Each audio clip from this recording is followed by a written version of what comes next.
We've got it all covered with MS Now's Will Duffy in Ohio. Also with us, Boston Globe political reporter James Pindell and former RNC chair and former Montana Governor Mark Roscoe. Let's go first to Will. The stage is set now for critical battles for senator and for governor there in Ohio, as state Republicans have dominated recently. What did we learn overnight, Will?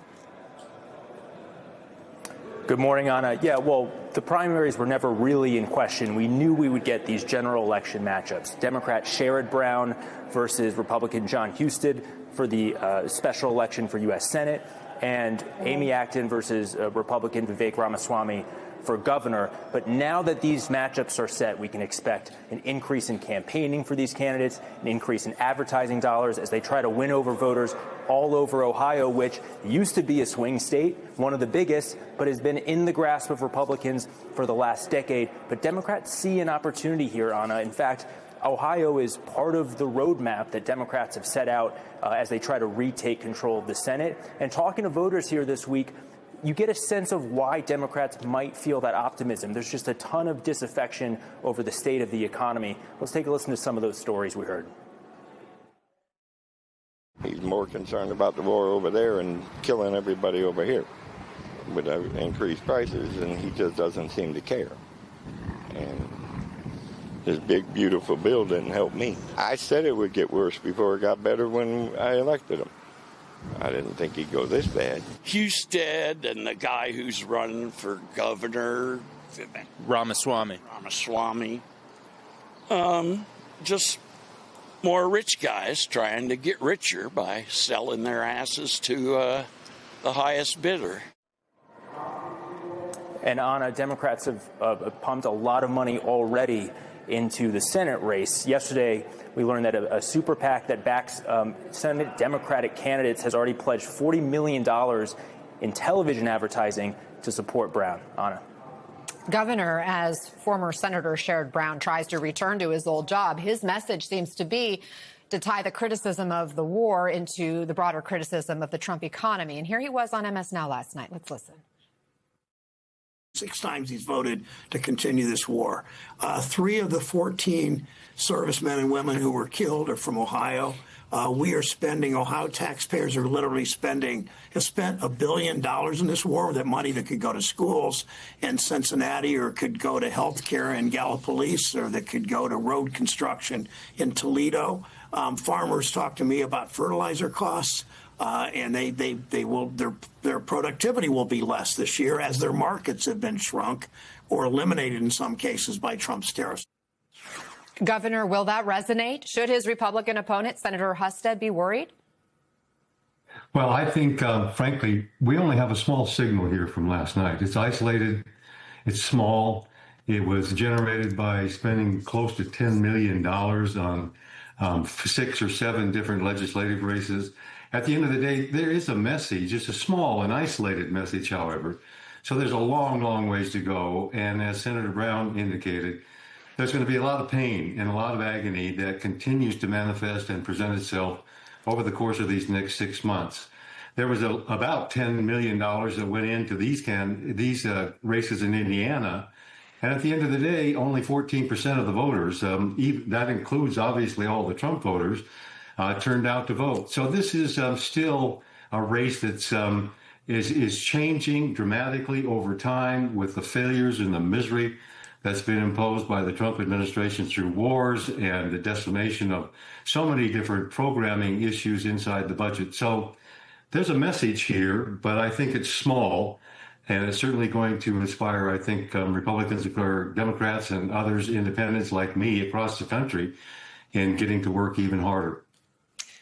James, one Republican operative who's close to Husted told MS Now that Sherrod Brown, is a tough out, and that Husted's preparing for a close race.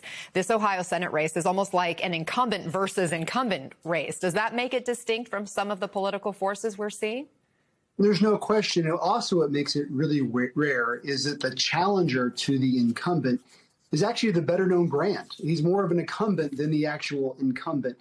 And while we talk about how Trump won Ohio with 11 percentage points, Sherrod Brown only lost by 3 percentage points at the same time. So look, when you look at how this is shaping up, if Democrats are going to be +4, +5, +6, or 7 in terms of this ballot. We don't know what kind of a big year it might be, but likely a good year for Democrats.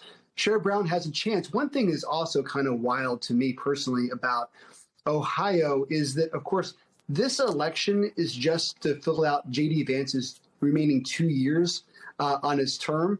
And we're talking about 2 years and almost $550 million to be spent on this race alone is the current estimate, which is really a bonkers amount of money. Yes, so bonkers. Guys, let's shift to Indiana because that was another interesting primary. Political retribution was the name of the game for President Trump in that state. He backed primary challengers against 7 Republican state senators who got in the way of his push to redistrict there in Indiana. And now 5 of those GOP incumbents are out of a job, defeated by the Trump-approved candidates. And one other race is too close to call still. Governor, how do you square the fact that Trump is so unpopular nationally, record high disapproval numbers, and yet within the party, he's still so popular and has so much pull? Well, I don't think it's a surprise, frankly, that those hardcore MAGA voters are turning out in very small numbers, even amongst themselves, and casting their ballots for Trump. They're believers. And I think the message is it's isolated, it's small, it has not dramatically changed the nature or the caliber of the races. And at the end of the day, people are going to keep working incredibly hard. It also, Emma, cost over close to $10 million.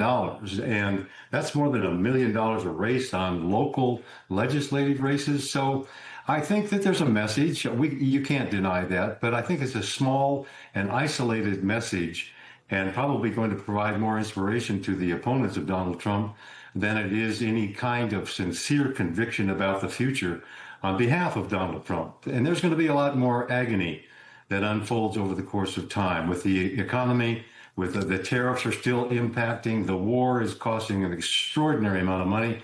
There's going to be all kinds of disaffection when it comes to trying to do harvests in the fall. What is going to end up with agriculture across the country is going to be another disaster. So there's a lot of life to unfold here yet before we take a final vote. And frankly, when you have a 10 to 14% of the vote turnout in a Republican primary, I think that's not really the creation of some wave of difference or support. Sure, there are that many MAGA voters, but I think that we're still seeing the races pretty much in the same posture as we were before last night in the votes in Indiana, Ohio, and Michigan.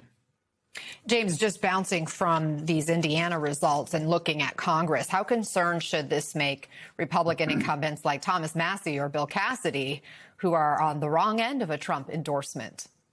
Well, look, if you want to step back for a second, and we're going to get some answers on that later this month, there's no question, when those primaries come up. But this was a good night for Donald Trump personally, who doesn't want anyone to leave him, but a very bad night for the Republican Party overall in this midterm. Look, when the governor, joining us now, when he was the head of the RNC, he was the head of it during a midterm. And typically presidents allow those members of their party to find one or two ways to distance themselves, particularly from the incumbent president in a midterm election. And Donald Trump saying you cannot distance yourself at all, even on a settled issue. There's no question about that. And clearly these candidates in Indiana were not able to make this about anything else other than redistricting. But you're right. I mean, look, going forward here, we have key contests in Kentucky and in Louisiana. Obviously, probably higher turnout for those races. But when you're a frontline member of Congress or a Senate running for re-election, the lesson here is you better stay in line with Donald Trump, even if that hurts you in this general election going forward. Yeah, it's going to be interesting to see how messages and just general embrace of this president or not changes after the primaries. James Pindell, former Governor Mark Roscoe, and Will McDuffie, thank you all for starting us off.